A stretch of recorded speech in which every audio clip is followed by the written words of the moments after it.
It was like any other Thursday on February the 10th, 2011. Just over 9 years ago, a YouTube user called Trizzy66 uploaded a 3-minute and 48-second video onto the youtube.com servers. Nothing seemed particularly important about this video. It gained less than 3,000 views, mediocre at best. The YouTube account had a few hundred subscribers and 10 videos, all with less than a few thousand measly views. The video was destined to disappear along with the other 48 hours of video uploaded onto the site every minute in 2011. However, on March 11th, exactly 1 month after the video was uploaded, on any other normal Friday afternoon, a Tumblr blog called The Daily What with a caption, "I am no longer looking forward to the weekend," reshared the video. Suddenly, a match appeared next to a dynamite stick. It was a close call, but it wasn't enough to make something ignite. A few short hours later, comedy writer Mike Pomeranz was doing the rounds on Tumblr looking for content for the talk show comedy blog he wrote for. He came across the video, reposting it with the title, "Songwriting isn't for everyone," and just like that, the match was lit.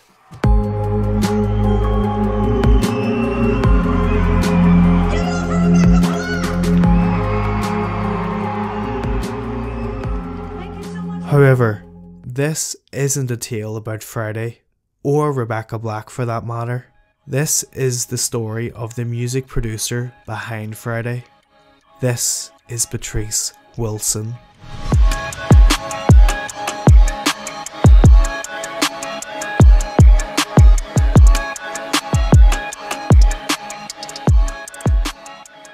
In order to see the progression of Patrice Wilson's shadiness, I've developed a highly sophisticated stranger danger meter, and it's quite self-explanatory. The higher the number, the higher the risk of stranger danger. The lower the number, the less risk of stranger danger. Let's begin with a solid 0 to be fair and impartial. Ready, set, go. Patrice Wilson, also known by the stage name of Patio, or as we like to call it in Ireland, Patio, is a 36-year-old Nigerian-American music producer born in Nigeria. Patrice had humble beginnings. His father was a chemical engineer and his mother was a British-Irish church minister. He found his passion of music in his local choir, although he quickly became a producer, organising rap concerts and talent shows at a young age. However, it was his move to Slovakia to train for the Olympics when he met Abra Maga, a Slovak superstar, when he discovered their Eastern European pop and the formula to create it.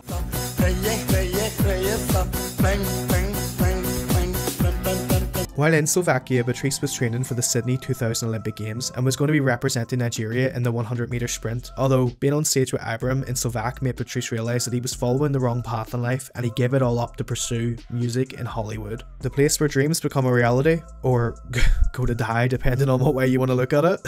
Look, I'm all for following your dreams, but come on, being in the Olympics is pretty damn sweet. Why would you throw that away? Arriving in Hollywood, Patrice sent his demo tape around town, and after getting no responses, Patrice realised he was meant to be a music producer, and that's when he formed the record label Ark Music Factory. Ark Music Factory. Ark Music Factory. A record label, a community, a place where you can call, your world, your world.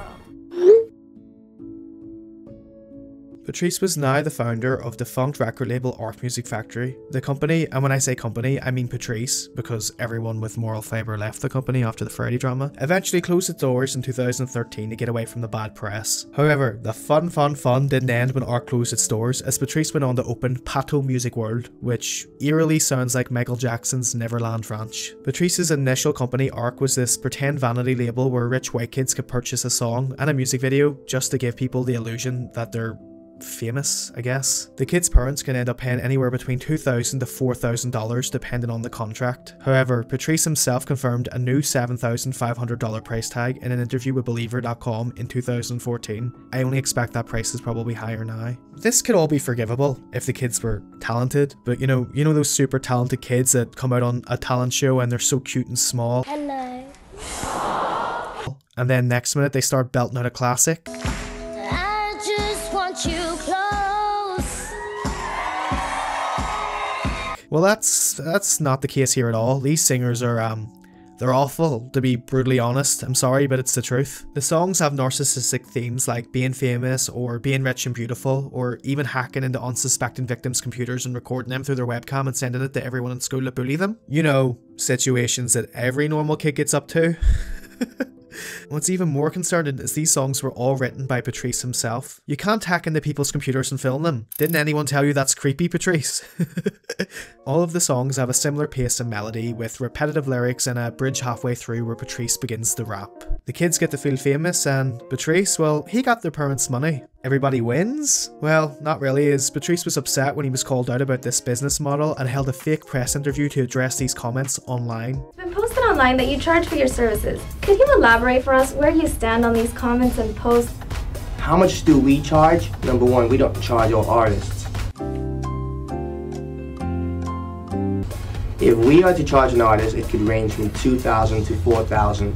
That a bad deal? $2,000 to $4,000 and you get everything? You'll start to see a recurring pattern that our friend Patrice doesn't like any form of criticism. Patrice continued to promote the company as a legitimate vanity label, and for those of you unfamiliar with the term vanity label, think Dr. Dre's Aftermath Entertainment or Young Money Entertainment by Lil Wayne. It's a record label founded by an artist, but it's really owned by a huge conglomerate holding company like Sony or Warner Bros. Records. It's so successful artists can scout for new talent that they found and they can develop them into, famous celebrities really. I guess by saying Ark was a vanity label, it made Patrice feel somewhat less money hungry and more like Usher when he discovered artists like Justin Bieber, while Patrice discovered not so household names like Devin Fox or Ariana Dofork. What do you mean you don't know who either of them are, you uncultured swines?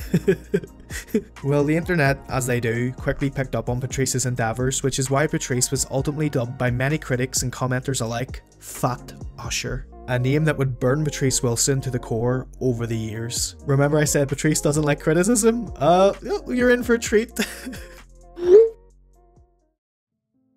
On Friday the 11th of March 2011, something completely unprecedented happened. A talk show blog post catapulted one of Ark Music Factory's artists into the spotlight, and not for good reasons. In turn, this propelled Ark Music Factory to the most searched record label for over 6 months. Patrice had been dreaming of this moment for years, but he never expected this sort of response. Overnight, Rebecca Black had become a household name, and I think it's here where Patrice Wilson did probably the first and most certainly the last decent thing a compassionate, self-respecting human being could do for Rebecca in her horrible time of need. My mom got on the phone with the people that put the video up, and they asked me if I wanted to take it down. We could put it away. This never happened. It's just a blip and move on. From here, Patrice's taste of money and fame begins to take a very dark path for what he deems success. Following the negative mainstream attention Freddie was pulling in, Patrice began to capitalise on the media's interest by promoting his other artists on the channel by placing them in the old 2011 layout featured video box, putting them in direct firing line of large amounts of traffic from hate trains, bearing in mind that these kids are like 13 years old. Probably not the best idea considering Rebecca was almost having TV breakdowns from all the abuse she was receiving online, but sure, anything for clicks, Patrice, eh? When I was 12 years old, I had a music video that went viral. It got about 7 million views, but it was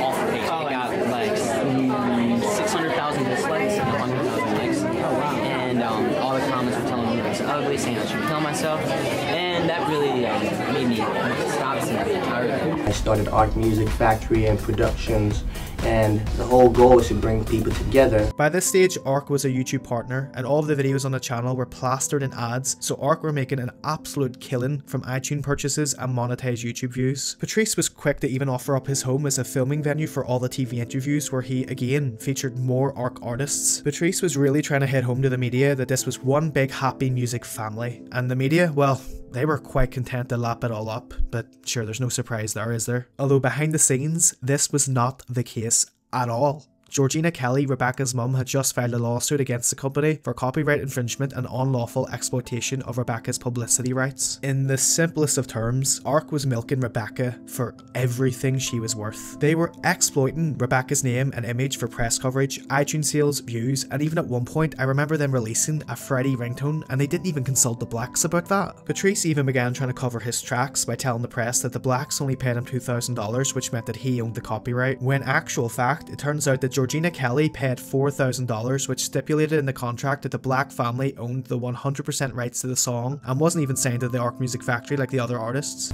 That a bad deal? $2,000 to $4,000 and you get everything? And you get everything? It was all very one-sided and unfair. Patrice's horrible lyrics and video caused Rebecca to become an internet hate figure, while it was Patrice that was the one reaping in all the benefits. The blacks were dragged through the mud, and 13-year-old Rebecca was a laughing stock. The bullying became so intense that she ended up dropping out of school. While Patrice, on the other hand, he was being presented as this super talented viral songwriter. Good Morning America even gave Patrice a god-awful segment where he had a week to audition and find the next Rebecca Black. The whole thing ended up being a commercial for this kid's toy that could auto-tune your voice. The girl Lexi who won it was never seen or heard from again, although one thing was for sure, the media loved Patrice and Patrice loved being in the spotlight. Karma forgives no one, and just like that, after Patrice lost the court case to the black family, Ark Music Factory closed its doors for good, and I say a good riddance. Things were looking pretty quiet for Patrice for a year. He went back to uploading new artists on his new channel Patio Music World at the beginning of 2012, and honestly, some of the videos he produced were actually surprisingly okay. Sure, he was still charging the kids for music videos, but he wasn't exploiting them for AdSense earnings or press coverage, so I approve Patrice. Good job. He had a song by Katie Bell, Born for This, that was beautifully written and shot very well. It wasn't about fame or money, it was about a girl that loves riding horses, and it was cute. Upon reaching out to Katie Bell, who is now 20 years old and a model, she told me that she wrote the song at age 12, which kind of made sense, but I thought that's why it was so good, and I just found it so funny that a 12-year-old can write better music than Patrice Wilson, a 36-year-old man, but I guess art is subjective. Everything seemed like it was on the up for Patrice. He learned his lesson, right? Well, no, you'd be wrong. On Wednesday, 7th of November 2012, It's Thanksgiving by Nicole Westbrook dropped on Patrice's channel. Now, this song was just blatant troll bait. From the repetitive lyrics to the counting down of the days of the week to the memeable pictures, it almost seemed like Patrice was trying to mimic the infamy created by Friday. I even checked the tags in the video, and guess who is in the tags? Patrice even resorted to paying for YouTube ads to artificially inflate the view count to make it look more viral than it actually was. So despite seeing everything Rebecca went through, Patrice thought it would be a great idea to try recreate it to drum up business. Well, it worked just like before, and the video was highly parodied, and Nicole Westbrook got lots of invitations to perform on TV. And just like last time, Patrice made absolutely sure to monetize with an iTunes link and roll an AdSense ad across the video and the whole channel. And of course, Patrice made absolutely sure he was going to get some media airtime. It's like he's too cowardly to make any of his own music because he can't take any actual criticism, but he uses like these little girls as like human shields to protect his ego. They take a torrent of online hate and bullying, and he gets all the money and TV appearances. It's so transparent. You would think he would just learn from his mistakes, but no, he's actually, it's almost like he's an AI. He's almost got better at it. But I kept telling myself, no, Patrick, it's just a blip. He'll learn from his mistake. But then another video pops up. This time it's called Skip Rope, and it's by two girls called Twin Chronic, and it's got some very disturbing themes. There's a Mexican boy dressed like El Chapo selling little girls candy that I guess is supposed to represent something else. All the kids are hooked on alcohol and copious amounts of some mysterious white powder. But again, maybe we're being too harsh. 3 stinkers in a row, that can happen. Maybe he'll change. Another video pops up. Get in My Car by Grace Liu. I feel like this music video was just downright borderline racist. At one point, Patrice has the Chinese artist dancing on the Great Wall of China. It's everything you would imagine a song written by a non-Chinese person would be like. I don't think being Nigerian excuses you from being racist, Patrice. But no. Patrice doesn't understand cultural appropriation. He'll change any day now. I can feel it coming. Then another video pops up. This time it's about Chinese food, and it's featuring the girl from the Skip Rope video. You know, that one where all the kids are sniffing mysterious white powder? And again, it's just blatant troll bait. Like Friday and Thanksgiving, it features Patrice. He had to make sure he got his face in there. It's got repetitive lyrics, memeable pictures. The whole thing just makes no sense. Oh, but you can bet your ass Patrice has an iTunes purchase link, and he's got ads all over the video. I think it's become quite clear at this point that Patrice thinks he can make way more money in hater views from bad music videos than actually attempting to make anything respectable. And I just feel so sorry for the kids because they have to take the brunt of all the hate, and Patrice just lines his fat pockets with AdSense earnings. It's like he's come to terms with the fact that he's terrible, and he proactively tries to attract bad attention at every opportunity. However, things start to go from bad to worse with the release of ABCDEFG G. The song revolves around Patrice playing a character called Mr. Rogers, convincing a 13-year-old Allison to get into his van where they go to a party, and he spikes her drink with a magic love potion. Why, Patrice? Why? You were so close to this being a blend. Like, at least we know it couldn't possibly get more worse than this. But it gets worse. Another video pops up called Shush Up by the same teen girl, Alison Gold. In the video, this young 13-year-old girl is dressed in ill-fitting skimpy clothing. The music video follows themes of a child getting the electric chair, then lethal injection, and then committing suicide by jumping off a building, all while wearing skimpy clothing you would expect on a prostitute, not a 13-year-old child. I am lost for words at this point. At one point in time, Patrice said in an interview that he prides himself in how clean his music videos are. And show young people that, hey, we can make great music and keep it clean. Keep it clean and safe and have fun. Keep it clean and safe and have fun. Keep it clean and safe and have fun.